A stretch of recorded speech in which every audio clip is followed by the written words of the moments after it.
Okay, welcome to episode 2 of British Strength Radio. I've renamed it British Strength Radio because I thought British Strength Podcast was a little bit shit, so it was the original idea, So and I went back and forth. So this one's less shit. This one is less shit. Are you sure? Well, yeah, it's going to be made much better by these two guys who we're piggybacking off, essentially. Yeah. This is in collaboration, right? Yes. With? Lift Gyms. So this is going to be episode 1 of Liftcast, which is the podcast from Lift Gyms starting up here in Edinburgh. So we've just had these two strong individuals down to do a seminar today. First ever seminar? Yeah, that's the first one ever, mate. Hopefully the first of quite a few. Yeah, it went pretty well as well, if we say so ourselves. Definitely. We think it went well, but we're not sure. But you know, It didn't look like the first seminar. You looked very well practiced. You could tell you've put the practice into it. Yeah. And everyone that I spoke to there really, really enjoyed it, and it looked like everyone had some good takeaways. So yeah, I think tomorrow will be great as well. Yeah. that's good, mate. Yeah, I think you guys could really be onto a winner here if this is something that you plan a tour of all around the country and whatnot. Yeah, Is that something that you want to do? yeah. Well, we were actually planning on doing one in the shed, the LR Strength Shed, in March. About March time, yeah. Yeah, and then just take it from there, mate. Yeah, definitely. That's kind of the original plan. So that's a good start. Yeah, we got loads of footage today, loads of photos, and we'll get some videos tomorrow as well. And you guys can start promoting yourself off the back of all that content. Yeah. As well. And we'll do our bit from here at Lift as well. Yeah, no, that's brilliant. So, I don't really think that people need this, but would you guys like to tell us each about like what you've done achievements-wise? I mean, we've already featured you in the magazine, Luke. I've not featured you yet, but just give us a little bio. Yeah, so I'm Mark Macqueen. I'm 24 years old. My best total to date is 920 kilos in the IPF of a 365 kilo squat, 207.5 bench, and a 347.5 deadlift. As a junior, I won 5 Scottish titles, 3 British titles, Commonwealth, European, World titles in the IPF. And now my number one goal is hit that 1,000 kilo total this year and then go from there. Nice. And when you say the 1,000 kilo total, do you want to do that in the IPF? Yeah. So the 1,000 kilo total is in the IPF. So walked out sleeves. Cool. Yeah, that's my plan. So I think I don't think I'm a million miles away. I think I had a good chance in Euros just past to potentially put up a mid-nines total, but some things didn't really didn't really go my way on the day. A few calls and squats and stuff like that that kind of just ruined the rest of the day pretty much. And now you've moved down to near where Luke lives, and you're training together now. So me and Luke have been best mates since the first time we met in March in 2017 at Euros. We literally we'd met once, Not really spoken. but we'd never spoken. Just decided we're going to stay together in March. We were together for 4 days, and it was just like The Instagram stories were phenomenal. the things it didn't make on Instagram was even better, mate. I mean, that was That was brilliant, mate. Like, I would say that's my favourite comp I've ever done, because I had a European record squat in under 120 class as a junior. And does that still stand? They only got broken. It just got broken at Euros just past, so it stood for. I rebroke 2 it. years. I rebroke it myself. It stood for about 2 years, but that was it was the best comp of my life up to that date. Yeah. And then it was also just so much fun because I'd always been at competitions myself. I just sat in a hotel room myself and it wasn't really that fun. But then met this idiot to the right of me. And, it was awesome. Yeah, it was brilliant. Oh, that's quite cute. That's really cute, isn't it? Yeah. Is that like bit of that thing where you touched on it in the magazine recently, where you were saying how powerlifting, it has, I think social media contributes, but it's become quite an individual sport. So to see guys like making connections like you two have, where you've actually moved down to train, and you're building something quite special in the shed. No, definitely. So it's nice to see it's almost coming back to that actually being a real team sport again. Yeah. Yeah, I'd say absolutely. Like like I was saying on the magazine, I mean, before powerlifting, like, all of my friends were outside powerlifting. And like now, I'd say probably 90-95% of them. And I'm saying that as a percentage, like I've got loads of friends. So Thousands of friends. five or six of my friends are within powerlifting. And I other have ones not. one, maybe two friends outside powerlifting. Logan doesn't count. Your child does not count as a friend. Right, so You I've don't got even know if he likes you. 5 or 6 friends, and they're all powerlifters.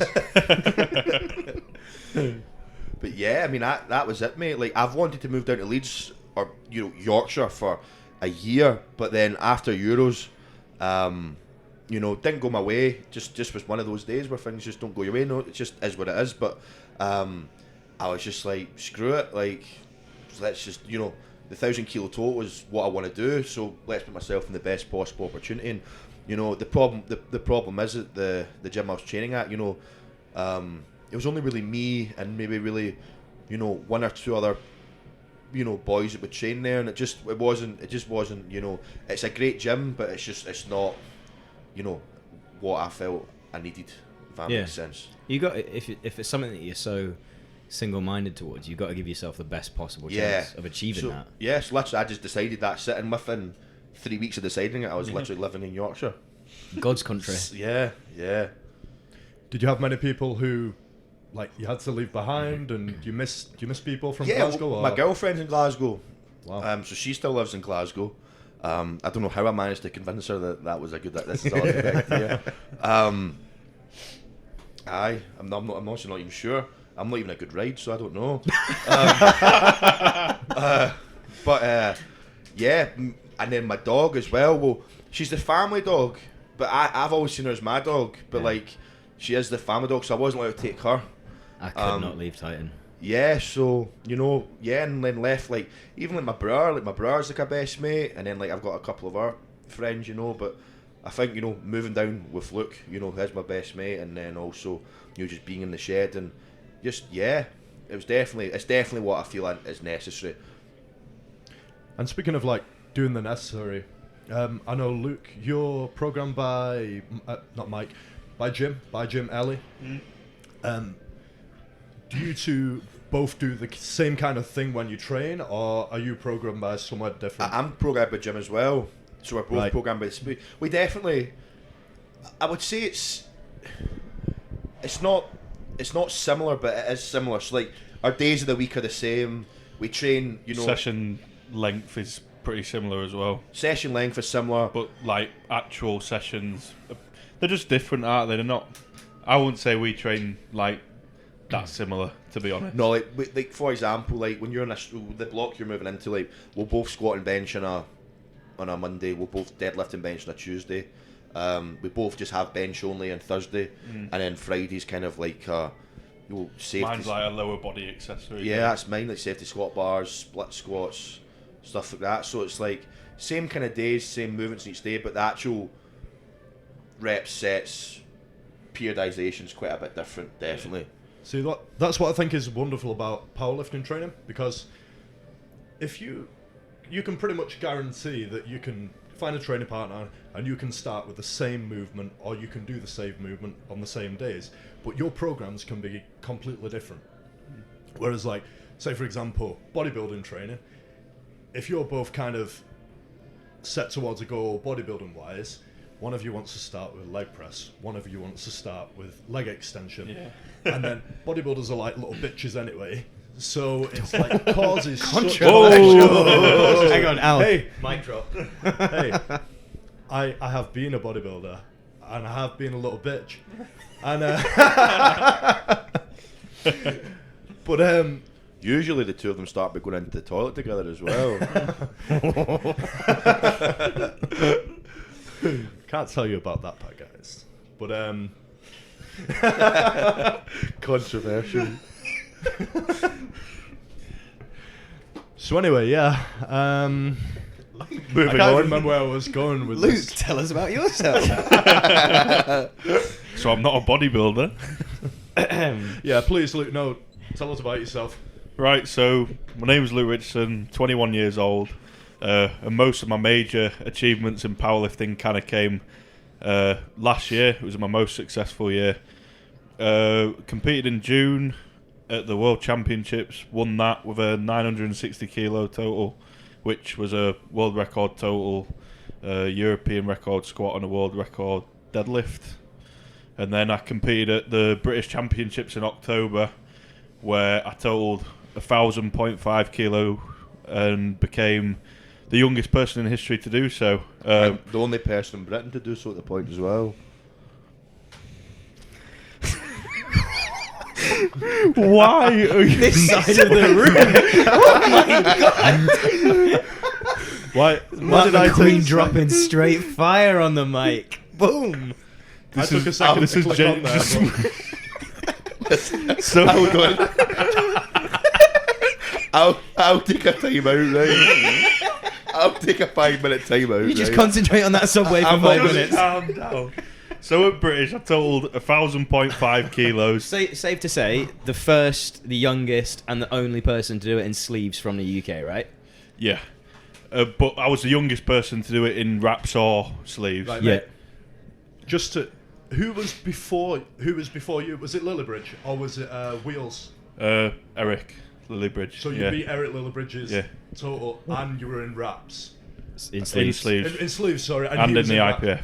That's fucking crazy. That's like. I think he did it at 22. I did it at 21. Fuck.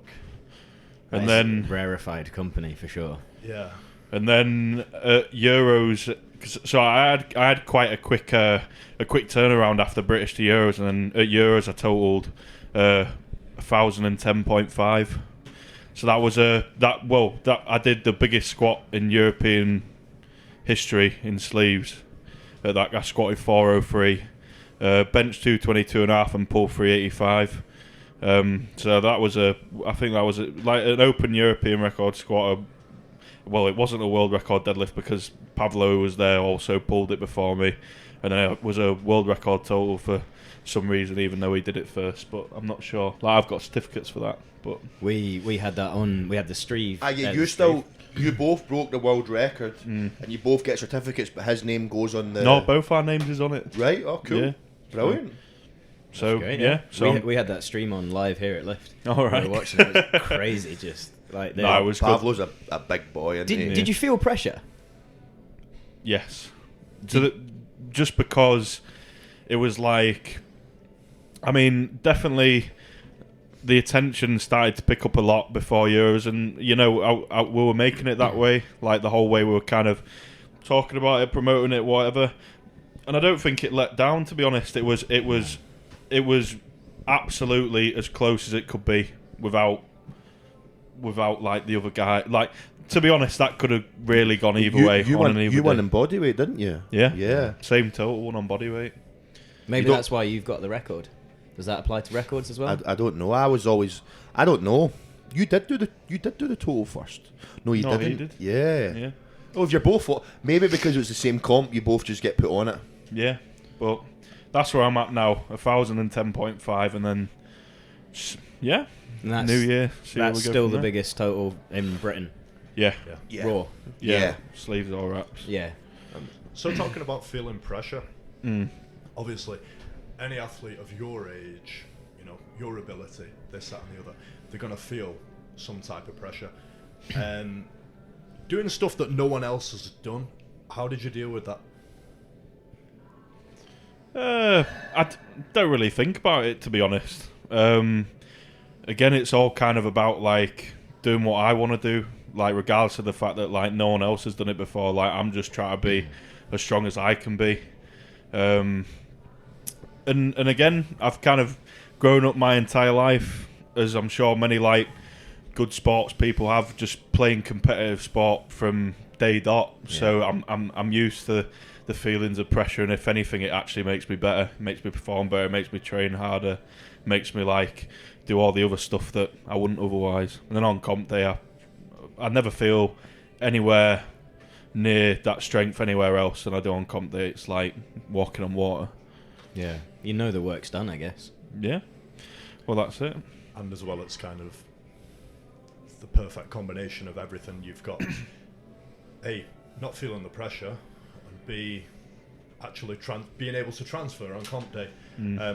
Whereas like you'll get athletes lower down the ladder, just like really amateur powerlifters, who feel the pressure really badly, and kind of the words are escaping me, but they bring this event, you know, maybe like a local comp, to be way higher in the minds than it actually is in reality. Yeah. And they get to the comp and they just completely just mess it up. You know what I mean? Yeah. So doing the opposite of those two things is like, that's the key to success. Yeah. Obviously, in everything else, you're training this, that, and the other. But I think one of the biggest things as well, maybe, is a lot of powerlifters now maybe never played sports when they were younger, and they've never had that. Whereas, like, you know, both of us have played sports, you know, and you know, several sports to, you know, a pretty high level. You were a pretty handy footballer, weren't you? Yeah, and I was good at boxing as well, mate. It wasn't what I wanted to do, and I was also, you know, a bit of a bad child, maybe is the word to use. So I was, you know, we've not picked that up at all, have we? Nothing like a bit of mischief. Not bad. I wasn't a bad child. I was just like you know, in trouble. A ragamuffin. Yeah, and like, you know, I didn't really work very hard at either of them. That's the truth. So, you know, the skill set was definitely there. I think what I was probably best at was rugby, but again, I didn't like it. I wanted to play football and stuff like that. But I played to a pretty high level. So, you know, if anything, the good thing about powerlifting is we found something. You know, it's being part of a sport again, isn't it? You know, I love like, you know, like the whole point of powerlifting is like getting a chance to display it on the platform. And like the bigger the platform, the better. Like I'd be far more excited to go on a world's platform than I would, you know, a regional level platform. Qualifier or something. You know, It's definitely more stressful though. As you go on, there's more on the line. Do you know what I mean? Yeah. Like you've got, let's say, example like me last year, finished up at British, total 9-10. Right, I've got to win Worlds. It's in 7 months. From that point to that point, you know, training 4 days a week for 5 hours, spending undescribable amounts of money on just like trying to be better at powerlifting. Like that's a thing that people like when you get to that top level as well. It's not just like you go and it's like, oh, I'm going to test. It's like you've put thousands of pounds that probably you shouldn't be putting in, because like I'm not in a position to be putting that sort of money. But you do. You find a way. Yeah. So you put it in. You sacrifice all that time. You know, and it'd be quite easy to let the pressure get the best of you, to be honest, because there is genuinely so much riding on it. Because it is. Well, I know I speak on behalf of both of us. It's genuinely our lives, isn't it? I mean, the thing is like we don't do anything else. Literally, I don't do anything else. Like we sleep. We go to the spa, do physio, do hot cold, go to the gym, we sleep. Do you think you like being able to admit now that you didn't put as much into your rugby, football and boxing as you could have? Do you think that it like kind of lights a fire in you now to not let the talent you've got with powerlifting go to waste? No, I just, because those sports wasn't what I wanted to do. Mm-hmm. I just did them because I did them. Like, you know, like I liked playing, you know, I liked the games, like the football game at the end of the week, but the actual training, I didn't want to go to it. You know, I'd rather be out, you know, doing something stupid. Whereas like now it's like I actually just really like everything about powerlifting. Like I hate it, but I love it. It's like, you know, like the majority of it's like yesterday, me and him were like literally training for 6 hours. I wish I had that time, man. Literally took 6 hours, didn't it? the majority of your life is just misery. like nothing, not that we're really selling powerlifting to you, but it is. It's like training's awful. But this is different. You're the pinnacle. Yeah. You're that 1%. But don't get me wrong. It's almost like it's like happy misery. We are so. It's well, like me and you we're so fortunate, to be in the position we're in.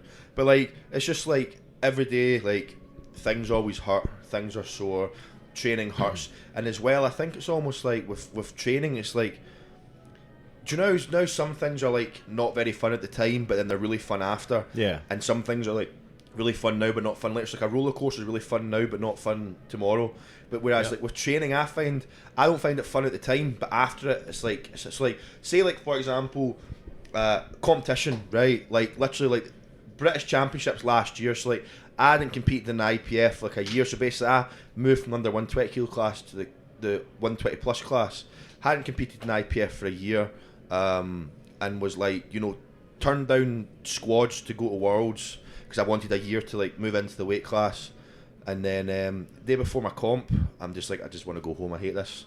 Like, I just hate this because it's literally a full year, like literally for a full year, like genuinely like just like the amount of money, like physio twice a week, not missing meals, sessions are like 5 hours, like just like it's literally like consumes everything. Like even ask my girlfriend, we literally do nothing. Literally, I mean, we literally do nothing, and then it's like before it, I'm just like, I absolutely hate this, just want to go home. And then it's like the day of the comp, it's like still just the same, and then after it, you're like, that was like the most fun ever. Oh, I can't wait to do it again. Just can't wait to do it again. Yeah. It's delayed gratification, isn't it? Yeah. Whereas like you guys will, you know, I can imagine we were touching on this before. You guys probably won't enjoy eating that much. No, hate it. Obviously. So that feeling, because I've been inside that feeling, bodybuilding and stuff, off seasons, try to get bigger, it's uncomfortable and it's a fucking horrible feeling. You know, your joints hurting, this, that and the other, 6-hour training sessions, but it's delayed gratification, whereby most people in life, they search for instant gratification. They'll go to the pub, they'll take drugs, they'll fucking, you know, they'll hire a hooker. They'll hire a hooker. Oh I was gonna say sit in front of the TV and watch soaps and stuff, but you said hire a hooker. I'm a Glaswegian through and through. It was the saying, even though you're down in Yorkshire, you can take the man out of Glasgow, but you can't take the Glasgow out of the man.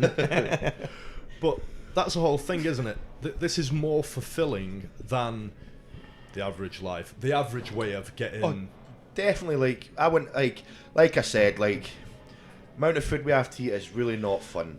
And like training, like I love training, but like Friday night 8 o'clock, we've been there for 6 hours, just want to go home. Like even like the hot cold in the spa, it's like every day, it's like the sauna's horrific and the plunge pool's horrific, but then like, so like everything's really difficult all the time, but like it's also like I love it, and we are so fortunate the position we're in, like so like just so fortunate, and even just so fortunate, mate, that like we literally get to do this together as well. Yep. You know what I mean? Living the dream in that regard. Yeah. You get to hang around with your best mate, do the thing that you love all day, every day. And win world titles, you know what I mean? Yeah. Perhaps a bit of a personal question, but is anyone, like sponsors and stuff, helping you guys to live this lifestyle? No, not me. No, nothing. I'm not sponsored. So you're generating the income through coaching? Online coaching, yeah, it's my business full time. So again, like just super fortunate that, you know, that's sustainable, and all my clients are awesome, you know, really good, and yeah, just really fortunate again. If anyone's interested in online coaching, how can they get in touch with you? What's the best way? Just to email me. My name, Mark Macqueen Coaching at yahoo.co.uk is the best way to get in contact. Yeah. Luke, sponsorships and stuff like that? Yeah, they're good. I mean, I get paid, well, my costs are covered going abroad to internationals. So obviously, when you compete in the IPF, I'm going to be careful what I say. When you compete in the IPF, it's all right, we can always it's a lot of money, because the IPF like getting lots of money. Okay. And if you're covering them costs yourself, you know, it really wouldn't be.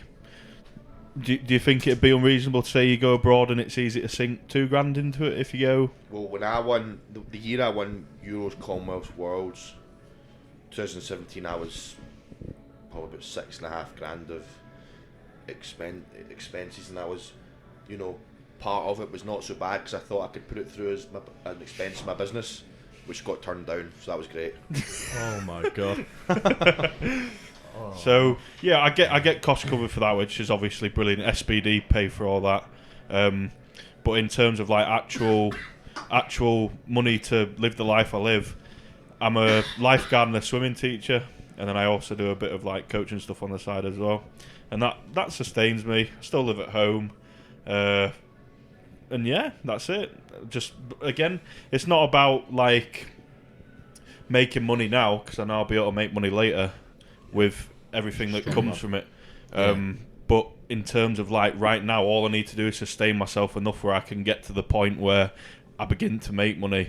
Yeah, and that's fine. Like I'm willing to put in the work to get there, and it's like that's not the motive. Like the motive's to be as good as I can be, but obviously it'd be nice to have that comfort.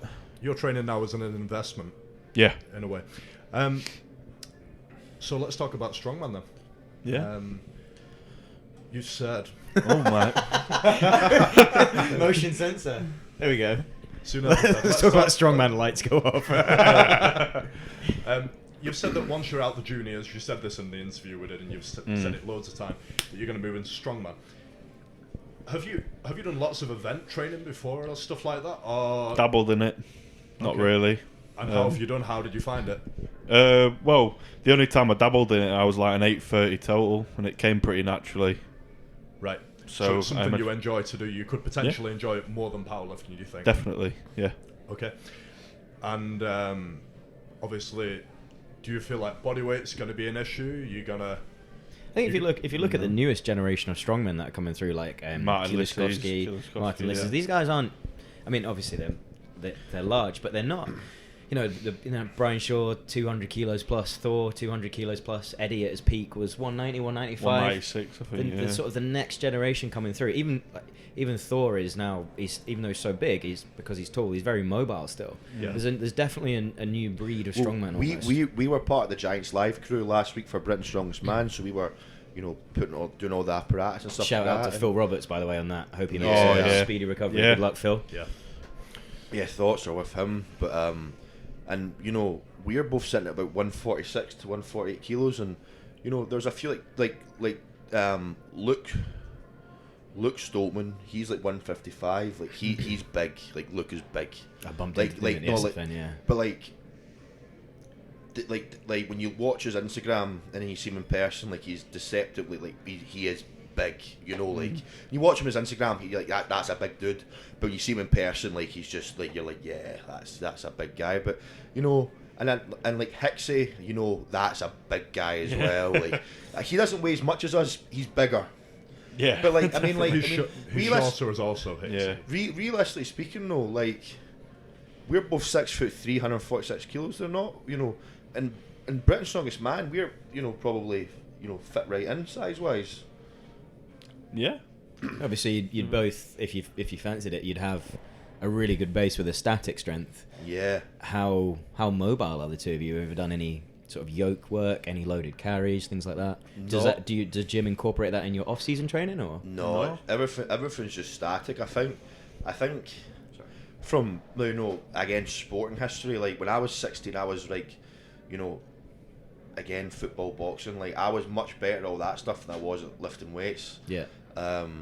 Back then I would always say, like, I thought back then like strength was the issue, and then running and stuff. Like I was running, I ran a 5k with no prior practice, just doing boxing in like 17 minutes, something like that. And then like when I went to the gym, I was really weak when I started. Like I think like the first time I ever benched was in a Smith machine. I think I benched 30 kilos for like 2 reps, and it was hard. Like it was hard. Like I remember take heed, everyone who's struggling with their training. There is hope for you yet. And then it's like just responded really, really well. Like I think the biggest thing is like then I was like 60 kilos because I was trying to make weight classes as well for boxing and stuff. So like I really restricted my body weight. So then when I just started eating, I just grew and got bigger, and now I'm more than double that, unfortunately. You carry it well. I may as well tell my first bench press story. Okay, so the gym I first started going to was it was in Blakely. It was in Manchester. It's one of those areas where it's not the richest area, so all the guys in there were pretty, they were very masculine. Some of them were criminals, stuff like that. So it wasn't like it was an intimidating environment. So I was 13 years old, I shouldn't have really been going to the gym, but I saw this guy. He was about 12 stones, so what's that? About 70 kilos. Yeah, and I was, 72, 74. Is it? I was lighter than him. You know, I was probably like you were about 60, and he was benching 50 kg, and I was like, I reckon I could do that. So I literally went straight up to the bench.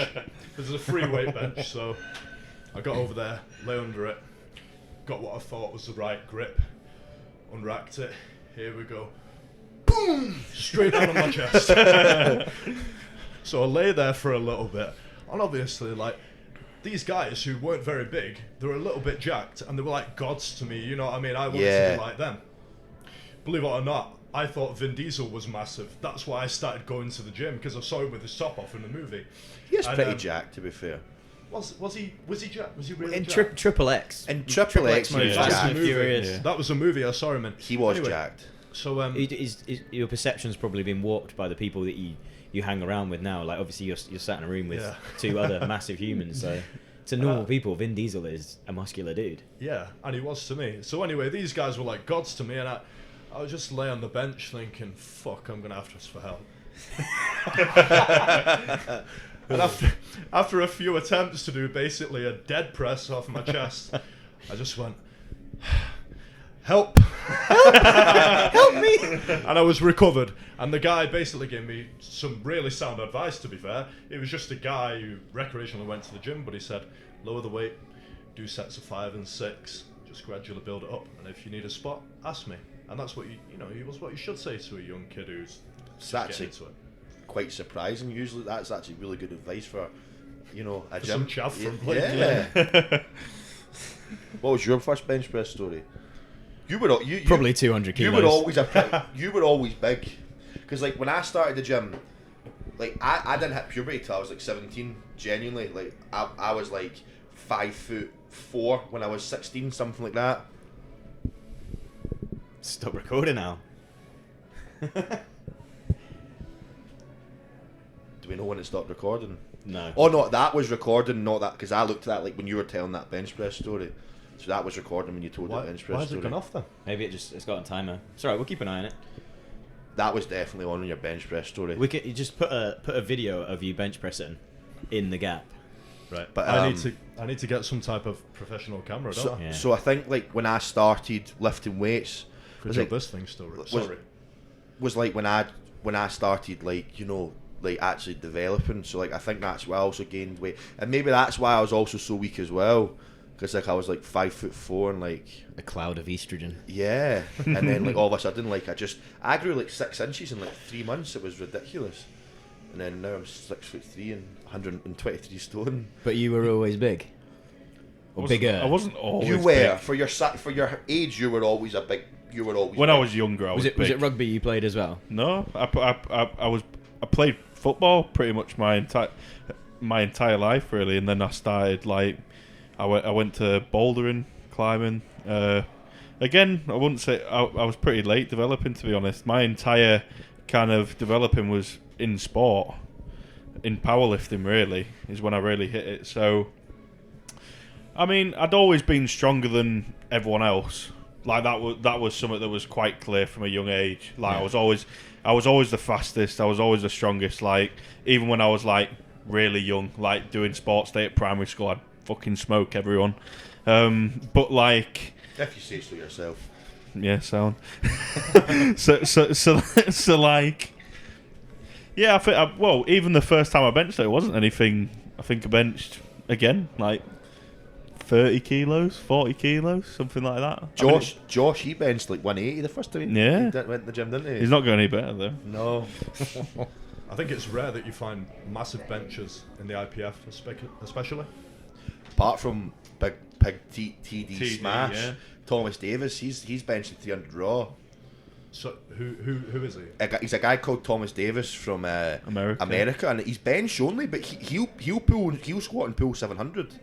You know, There's a 120 guy who benches like 280 as well, isn't there?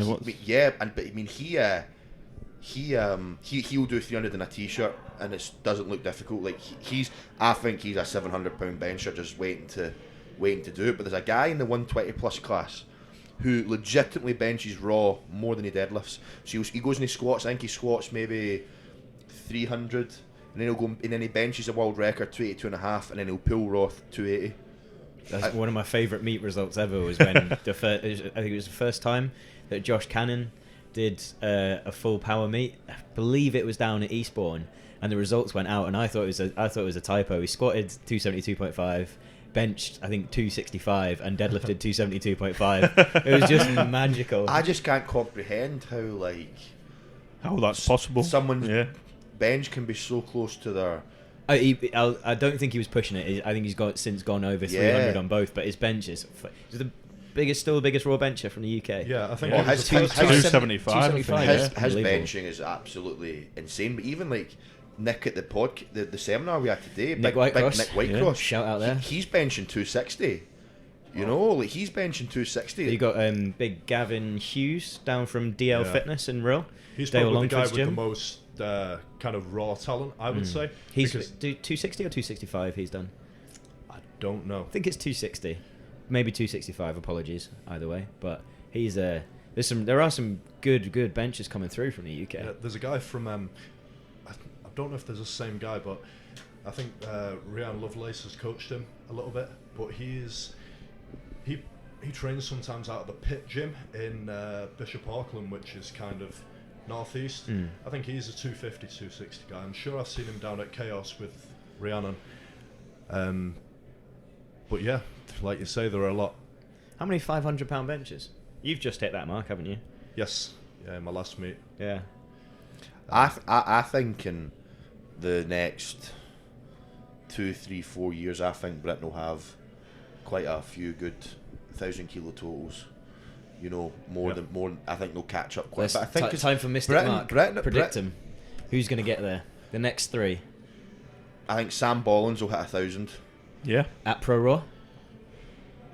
I don't know. I'm not sure. I don't to know. Be honest, his training looks really, really good at the And he moment. looks Yeah, strong, and, doesn't he? and he's just got a sleep apnea machine, which apparently is helping a lot. I was speaking to him about that. I'm hoping to try and get myself one as well. But I think Sam will definitely hit it. Definitely think he'd hit it. I think I'll hit it 100%. I don't think I will hit it this year 100%. And next, well, there's Connor came really close. I think Connor's literally he's a comp away from 1,000. Yeah. It's as simple as that. Same with Right, sorry, Why- I'm going to have to stop you there. I'm 2 comps away from 1,000 because at the Irish Pro, I'm going to do it. That's Brilliant. the third guy. You heard Top it here man. first, guys. Breaking news. So there you go. I mean, yeah, I think by the end of this year there could be, That'd be 4. Yeah. 4,000 totals this year. Oh, so that'd be 7 in total. Yeah. So I mean that's Yeah, 7. That's that's no joke. And I think the thing as well is that people always say Britain's been left behind in powerlifting, and I think that's because they've all went into strongman. In my opinion, Eddie Hall would have been the greatest powerlifter to have ever walked the earth if he wanted to be. I agree. I think Lawrence Shillelagh could do 1,000. Hixie could do 1,000. I think the matter of them doing 1,000 is just like deciding they wanted to do powerlifting. Yeah, that's and then, what I'm saying. that's So, it. we might see that from Hixie. He got a taste for it at the Andy Bolton deadlift challenge. Yeah, and he really enjoyed he seems to himself. enjoy it. Yeah. Well, I He was seems to speaking to enjoy it. Hixie at Britain's Strongest Man, I'd love to see it. and it was like, the guy squats safety squat bars 350 for 6, Which and is it looks just like nothing. He's got to be like a 280 bencher. What's 260. his What's his strict pressed? Log on the log is 212. 212. Oh my god. But not even worst case, he's a 280 bencher and he pulled 4 or 5 at Andy Bolton, And and it that looked looked pretty easy. easy. I just think I don't think Britain's been left behind in strength sports. I just think all the best British strength athletes have just went into strongman, which makes sense because all the arena shows are in Britain. Yeah, so it's like The Doncaster, Sheffield, I Leeds. think Eddie Manchester, Hall yeah, all could of have totaled 1,300 raw, and even in sleeves. Though we say that, but Hathor he didn't do quite as well as everyone was hyping I him don't up to think do. Hathor's No. even remotely as statically strong as Eddie. No. I don't think On the bench as I well. don't it's think. just- What was that? Oh, no. You just lean on the wire. We're still recording though. Hang on. Smith will fix it. We are still recording. I don't back. I don't think we've ever seen anybody as statically strong as Eddie Hall. He posted a video the other day. Was it? Big Z. In his prime, probably not across all three. No. Pressing think- wise. I Yeah, honestly definitely. think Eddie could have went over 5 in the squat, 320 in the bench, and I think he could have pulled what he wanted to pull. Honestly, I really do. I think he. But you know why? Why would he do that when he can go and become world's strongest man, And basically become a celebrity. become a celebrity, be worth millions, and be adored by thousands? It just makes more sense. Yeah. You say why would he do that? But at the same time, he could literally do that any weekend he wanted to. He wouldn't have to do a big elaborate peaking cycle. He could literally maybe have a deload for 3 days, and he could just go and do it. Do you know what I Yeah. mean? He doesn't want to though. I remember at an SFN Expo, I don't want to put words in his mouth, and I can't remember it exactly, but I'm sure someone asked me about powerlifting, he said he didn't like it. I've asked him that same question. And did he say he didn't like it? Said the exact same thing. So we lift gyms around the demo area at the SFN, just gone, and Eddie did his demonstration in our demo area, and we just got a little bit of chatting with him afterwards, and he just said there's not enough money, there's not enough interest to bring him into it, and you know, it's as much as the one meet or the 2 meets potentially, maybe 3 that could tempt him, and that would be Big Dog's number 1. Yeah. And what's the US Open? US Open. That's what, $40,000. Well, if you win your class and overall, it's about 42,500. Which he would do if he did what we expect he Yeah. would do, and potentially either Boss of Bosses or Reebok record breakers. Yeah. They'd be the only ones that could. I think he'd walk it, genuinely. I don't. I like agree. Yeah. I honestly think, I just think his, I've like, he literally did 265 kilos on a deadlift bar for 6 reps, paused, self lift out, no spotter. Yeah, it it's was incredible. easy. I mean, who does that? That's the video I just saw. Is that recent or was it a throwback? No, that's a throwback. Right. Yeah. But I mean, I remember he got asked that question at the SFN Expo. He was doing a deadlift. So that was the first time I'd ever saw him. But like, I wasn't actually part of the seminar, so I was kind of watching from afar. And someone asked him, and he just said, "Why do they do powerlifting? There's no money, and everyone hates each other." It was something like that. and it's, you know, and I was like, yeah, fair enough. I think it's a shame because, well, it isn't a shame because, you know, he doesn't have anything to prove, but it would have just been so awesome to see what he could have done. But I mean, I think Britain could have had so many absolutely phenomenal powerlifters who became strongmen. Yeah, I mean, There's Loz another- was like so close to doing that 1,000 total in terms of actual capability. He hit a 360 squat in sleeves and it just flew. And he just kind of stopped there. He was building his bench, to the point where it was like 220. His pressing is improved a lot. Yeah. Who's this? Loz Charlet. Loz. Oh, yeah. His pressing's come on loads in the past 2-3 Yeah. years. Yeah. But then he just kind of drifted away from it, and everyone was like, who's going to do it, Didn't he get- and they always left him out of the discussion. It's like, if he wanted to do it, give him an 8-week decent training cycle, no injuries, and he'll just do That's it. the thing with him, did- isn't it? Injury did- after injury. Did Glenn Ross total 1,000 in like 2005? For some reason it wasn't official, and I can't remember the reason. Because I'm sure he totaled 1,000 kilos raw, but it was never actually it was never recognised. It was classed as, I'm sure it was classed as single player or something. There was a reason, and it was like a really obscure reason. I think it was something like, he might have done it raw, but it was an equip comp, so... Right, yeah. I Right. might be misspeaking that. That right there, if that's the case, that is exactly why Eddie Hall won't do powerlifting. That right there. Just people Yeah. getting lost in I mean, like, Let me minutiae. verify that might not be the case. No, I might that's just be 100%. completely talking shit and made it up. yeah. Okay? I mean, I think you'd agree, but Eddie's 500 kilo deadlift's the greatest strength feat of all time. Yeah. Bar none. I mean, that is like, still to this day, well, you were at it live, so you'll be able to talk about it more now, but still to this day, watching that, it's just like, wow. And that's what makes it... Sorry. No, so I just think that 500 kilo deadlift as well really sparked the arena shows in strongman and brought it to that kind of level of exposure that it's getting now. Is that what That draws was you the- to it? Having been at these No. events and felt the atmosphere from the crowd? Does it have a reason now? Yeah, because I can see myself there. Yeah. But before it didn't, because I was exposed to it all the time, mate. You know, I was training at Darren Sadler's gym, who owns Giants Live. So he's an absolute unit. Oh, Darren's a fucking animal, he was a mate. Britain's Yeah. strongest man, and it's like, obviously, you know, he owns Giants Live, and he's walking about, and you're bigger than all the athletes. Like but he only weighs like 120, but he's so big. Darren's traps are like nuts. His traps are absolutely like nuts. Shout out to Darren Sadler's traps. Yeah. Well, I think it was Britain's Strongest Man in 2016. He literally just trained for like 4 weeks, jumped in the comp, and came like 4th or 5th. Yeah. Like, he's like, never. He's probably the best ever at Conan's Wheel, isn't he? Yeah, but yeah. So I was training at his gym, which is also in Borough Ridge, before I really even started going to any of these kind of shows. I was at the show already, pulled 463, but after that I was training at Darren's gym. So, you know, I was training with Benny Magnuson, I was seeing Andy Bolton like quite regularly, like with him coming in and, you know, seeing Darren and that.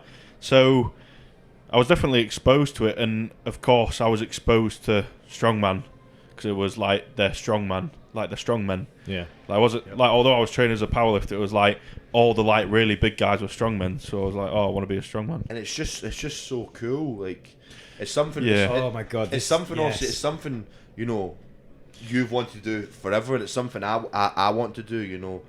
But like just yeah, it's just powerlifting, right? You've got potentially the biggest, most exposed meets. So I guess big dogs again. Basically the list that I said before. In WRPF, you've got mono, so you've got something like metal bits in the way. You've got unidentifiably thin plates that no one who goes to a normal gym can relate to because they're 25s. There's generally 2 or 3 side spotters, a back spotter, and there's such a fine sort of detail in the movements. People don't really understand the rules. You watch strongmen, it's like that guy just pulled a plane 20 meters. a plane is heavy. Yeah, exactly. It's so relatable with- to the with- average person. With powerlifting, I think it's like, if you have an invested interest in somebody, powerlifting is really fun to watch because like you're really looking forward to seeing your loved one, whoever it is, do really well. Out with that, yeah, it's not a spectator sport. Yeah. But like you stand there at Britain's Strongest Man now, and there's literally an arena full of people. There's not a seat going. 10,000 people. 10,000 people in Doncaster Dome. No, at Sheffield. They do Britain's in Sheffield now. They moved. It was too big for Doncaster anymore. Brilliant. So they moved to Sheffield, and you stand there and you take it all in, and it's like this is a British comp. This is a British comp, and like the music and like the guys are walking out and there's fucking fire going off and stuff like that. Do you know what I mean? They've all got the flags. And like Goosebumps. when the crowd want to get behind them, like it is special. And I mean, I haven't been to a football match that was louder than when Eddie pulled 5. When the roofs, it's all in enclosed roof, isn't it? Yeah. Well? So the sound will just reverb back. Like that was absolutely bonkers. Like, but that's where else would you be able to be in front of a crowd that big? Apart from being the biggest crowd you've competed in front of with powerlifting? Probably British Championship, couple of hundred people, and how many people that were there weren't lifters? Maybe family. Yeah. No one's come. And then just to watch who doesn't really have a. Well, I could be wrong. Some people could have maybe come to Junior British because I said I was going to do 1,000. I think some people showed interest in coming to that. Yeah. But that's the only time I've really seen it. No sort of disrespect to the IPF, but from all the championships I've seen, with not having the music pumped up loud and things, it just, the rules about excessive celebration on the platform, etc., it's just restricted, and that's one of the biggest reasons. The biggest reason is Martin Brown. That's why I started competing in the GPC. He's a bit of a legend, and he pulled me along to that first comp. But the he makes atmosphere is powerlifting fantastic. look good, doesn't he? Yeah. He makes it attractive to do because he's a cool guy, and you think, I want to be like Martin Brown. Yeah, and then you go to it, and exhibition comps like Tattooed and Strong, which you guys aren't sadly allowed to do. Big dogs, like the WRPF now with the live rock band on the stage and flamethrowers and stuff. Like they get massive crowds, and why doesn't the IPF? Why don't they just let it happen? But I think that the IPF is brilliant in the way that the way they do things. and again, I'm not bashing GPC, I'm not bashing BPU, because I'm just not like respect to anyone who lifts weights. You know what I mean? But like, couldn't agree more. IPF will red light Ray Williams on a world record squat. They don't care. It's ruthless. Agreed. They don't care who you are. Do you what think you've it's done. excessive sometimes? Yes. Yeah, it's a fair statement. I've loved, the time I've spent in IPF. I have, it's been brilliant. Well, I mean, the IPF have for me competing and winning worlds and stuff, that's ultimately allowed me to live the life that I live, and that's been great. And I would say, the British level comps and the Scottish level, like the British Championships last year run by Dean Bowring was awesome. Oh yeah, it was genuinely an international at home. Yeah, that senior British last year that I did, that I would say again, that's probably my second most fun comp after Euros. Because when I won Worlds, that wasn't fun. That was so stressful. Because it's like, this is like my last chance to win as a junior. Yeah. But like that British was so fun. Dean put on such a good comp. And like, I think IPF always put on, the way they run the comps is awesome. It's so well run. It's just very professional. So streamlined, Yeah. so professional. And, fair play to the judges. Like, we can call it excessive sometimes, but everyone gets things wrong. That's not something to hold against a federation. But I think that, with the IPF, like, the judges call it as they see it, irregardless of who you are. Yeah, if the squat's got 3 white lights, it's merited. And I think that's fair play, and I really like that. To an extent, it's maybe not that nice when you're on the receiving end of it, but fair play. But the way they see it, they call it, and that's great. And I think, unfortunately, a lot of federations maybe don't uphold that. It's down to you as an athlete to take that as well and actually move forward. I think the way that you just train for an IPF comp as well, and like just look at all the people who've come from the IPF, and I'm not saying you have to be an IPF lifter prior to be a good power lifter, but Yuri Belkin, Andrei Melanchev, Big Z, Tom Martin, Benny Magnuson, Andy Bolton. Yeah. This I guy. also think Not this what guy. the IPF what the IPF do better than the other federations markedly is promotion, making things look professional. Yeah. Having all the athletes in some type of like uniform type. Yeah. I hate that, Get though. up. I hate that. I really disagree with that. Well, I like to be an individual, but it looks. See then when see the med. I love the IPF medal ceremony. See when. Yes, but when they're lifting, no, I hate the fact that everyone has to be in. That it just I looks like like the that. clone army. I like that. I love that. Yeah. In your GB singlet, yeah, that's awesome, mate. Oh, that's awesome. I Lifting disagree with that. your GB singlet, you get a GB tracksuit, and like honestly, like there's, and you'll know the same. Like standing on the podium, in your GB tracksuit, and you got your GB coach, and you got the GB team out the front of you, and the national anthem's going, and it's special. I love that. I always hold IPF, close to my heart. I like the tracksuits, and I like all of the anthems and all of that side of things. But I just think the lifters should be allowed, not just even the look of the kit that they wear, but I think that some of the controversy that comes out with the fees for becoming IPF approved with your equipment. I think that's. I don't know. I think I don't know the ins and outs of the business, so I can't comment. But I think, the IPF has got to be able to fund itself somehow, doesn't it? Agreed, yeah.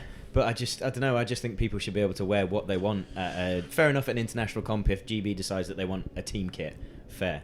But at entry-level comps, it's such a barrier for, speaking as a personal trainer and a gym owner here, I've got people that I'm encouraging to compete just because it's a fun thing to do and it gives them a focus to their training, but they're looking at the cost of it and they have to check, I can't just buy a belt.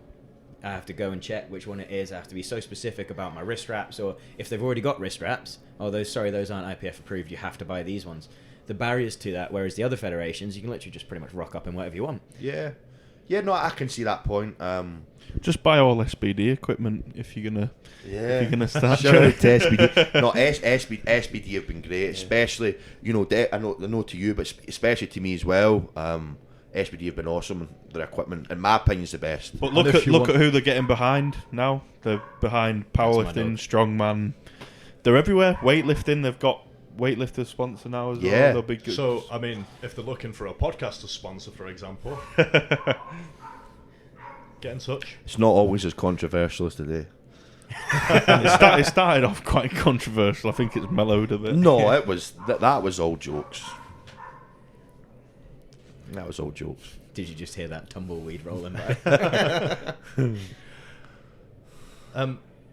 So what I wanted to touch on is, we were talking before about, we briefly touched on the psychological stuff and how powerlifters is going to be a lot of 1,000 kilo totals this year. The bench barriers have started being broken down within our country. Do you think a lot of the improvement in powerlifting in the UK, it's all psychological, it's all psychological barriers? Because nothing has changed physically, genetically with the athletes from 10 years ago. It's just, he's totaled 1,000 kilos now, I'm going to go and do it. Yeah, it becomes the barrier is broken down. Definitely, Well, it's like Roger Bannister. Exactly. 4 minute mile. Now, I know people make out now as if like everyone's ran a 4 minute mile and they make that statement like it's an easy thing to do, and they're like, oh, high school kids have done it.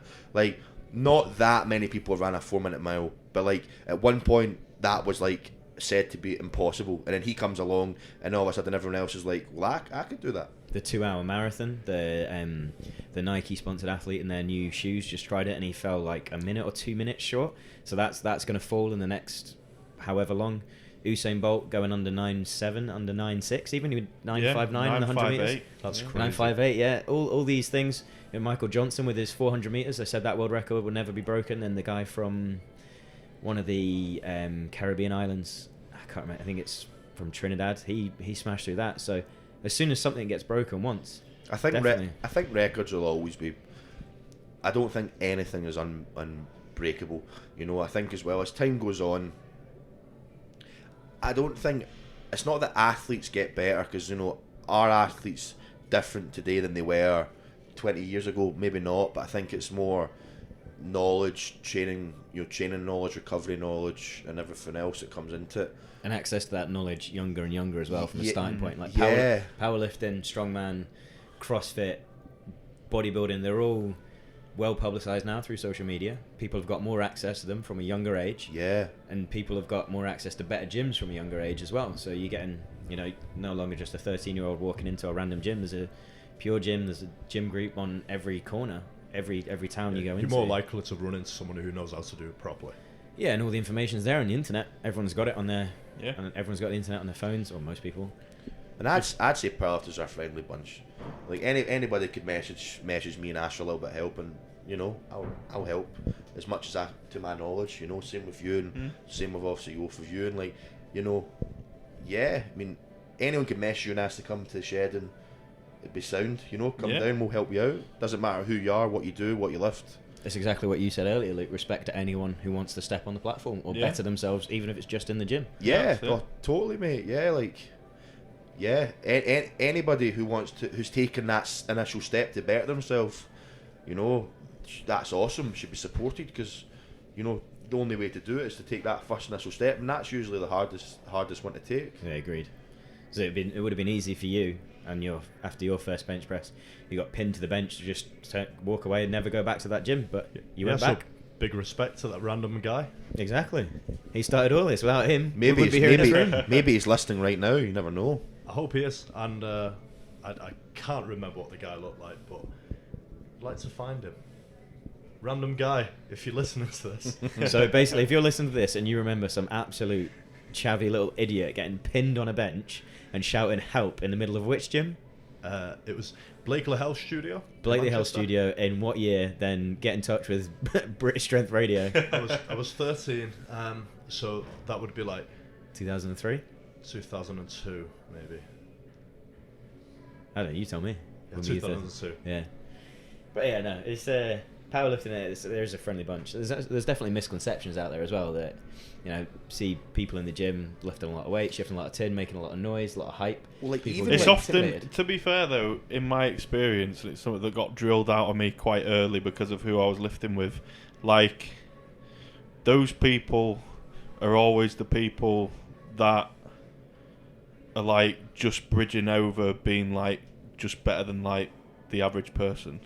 you know what I mean? I'm not saying that everyone who gets absolutely mad hype with it is not a good powerlifter. That's not what I'm saying at all. But usually the people that are like quite nasty about it and like hold themselves to a bit of like a pedestal are the people that are like just better than average, and then the guys who are at the top actually don't care. Like they're happy to. Well, like last week at Britain's Strongest Man, obviously, you know, you're actually good friends with Benny Magnuson, but like Benny's like, I've grown up like Benny's been like a hero of mine, and last week he's just at Britain's Strongest Man, and then Luke introduced me to him, and it's like it's almost like I'm a young guy that's just seen my first pair of boobs, so I'm looking at it and I'm like, wow, that's Benny. But then like he just sat and spoke to us, and like he might not have been, he genuinely seemed really interested in like, you know, my squat, my bench, my deadlift, and was like, just give me tips, and you could try this, and I'll come do hot cold with you. And it's like, this is arguably one of the greatest deadlifters that's ever, not arguably, he is one of the greatest deadlifters to ever walk the earth.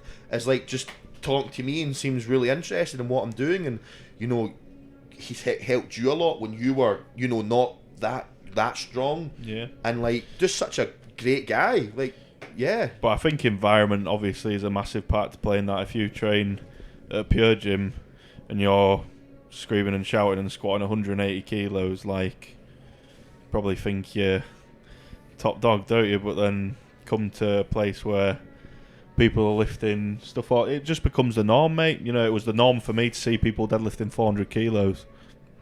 Yeah, and I mean, I trained in my garage up until I was 22 myself. Well, I trained with my mate Robbie, but he stopped when he went to uni, and I just trained my garage myself. And the only powerlifters I knew were the ones I followed online, and like they're all totaling, it was like Pete Rubish, Lily Bridges, Benny Magnuson, Mark Bell, all the kind of usual suspects. So like to me, like just the standard strength level was like 1,000 kilo total. So like that's why I think like I've never really been that impressed by what I've done, because I'm like, well, to me I've just grown up and like it's just been the standard is 1,000 kilo total, 1,000 pounds deadlift, for example. Yeah. You know, and obviously you've actually been in the same gym as these people. It's like Eric Lillibridge's dad said, Ernie. He said, always content, never satisfied. Yeah. So you always have to have that little bit of self-hatred, that little bit of I'm not good enough, but don't beat yourself up, because you're always putting the work in, you're always making little improvements. And guys, I think we're going to have to wrap it up there, because I have a train to catch. Okie doke. Nice. No, genuinely, I have a train to catch. Thanks. Thanks for having us on, mate. Thanks so much for having me on. I hope I haven't been too controversial for your new radio. You've not been controversial enough, mate. If there's anything you want to just throw in there, just to really, my god, that's a dangerous game. Come on. No, Luke's give me that girlfriend look where you just don't say anything. So I'm not. This is your platform. No, just calm down. I'm happy. I'm content. Is there anything you guys want to say before we wrap it up? You've been in a pretty good gym today, haven't you? We can crop that bit out. Come to lift gyms if you lift in Edinburgh. Come to the shed if you lift in Yorkshire. Yeah. And go to the El Garage gym if you lift in Newcastle.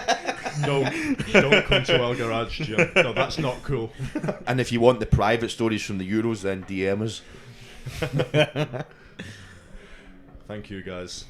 All right, mate. Yeah, thanks very much for having us on, mate. Thank you. See you fuckers tomorrow. Oh, that was still recording, wasn't it? We can crop that.